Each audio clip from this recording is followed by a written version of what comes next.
You wake up. You pinch your arm. It feels real. The clock ticks, the coffee steams, the floor is cold. But here is the problem. Dreams feel real too. Every sensation you trust right now, your sleeping brain can fake just as convincingly. Think about your last vivid dream. You were certain you were awake. You saw colors, felt weight, heard voices. Only later did you realize none of it was real. So the exact feeling of being awake has already fooled you before. In 1641, René Descartes sat by a fire and asked the same question. What if an evil demon is deceiving me right now? What if the fire, my hands, and this room are all planted directly into my mind? Modern philosophers updated the story. Imagine your brain floats in a vat of fluid, wired to a supercomputer.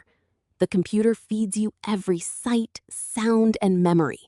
From the inside, this life would feel exactly like the life you have now. Now, try to design a test. Pinch your arm, read a clock twice, flip a light switch. Every check runs through the same senses the demon or the computer already controls. The test uses the very thing you are trying to verify. This is called radical skepticism. If every sense can be faked, then no experiment settles it. You cannot step outside your own mind to check your mind. The dreamer and the waker see the exact same evidence. Descartes tried to escape with one move. I think, therefore I am. Even if everything else is a trick, the thinking itself must be happening. But that only proves a thinker exists.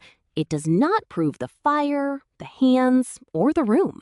For 300 years, philosophers hunted for a knockout proof. They tried logic, they tried God, they tried common sense. Every attempt met the same wall. Any evidence you offer could itself be part of the dream. Then, thinkers like Wittgenstein changed the question. Stop asking, can I prove I am awake? Ask instead, what should I actually do, given that I cannot prove it? The unanswerable question gets replaced by a livable one. Pragmatists made this concrete. If the coffee always burns your tongue, if the stove always cooks the eggs, if gravity never fails, then treat that world as real enough to act in. Reliability replaces certainty as the working standard. This is exactly the classical ancestor of the simulation hypothesis. Swap the daemon for code, swap the vat for a server, and the puzzle is identical. The technology changed. The trap did not.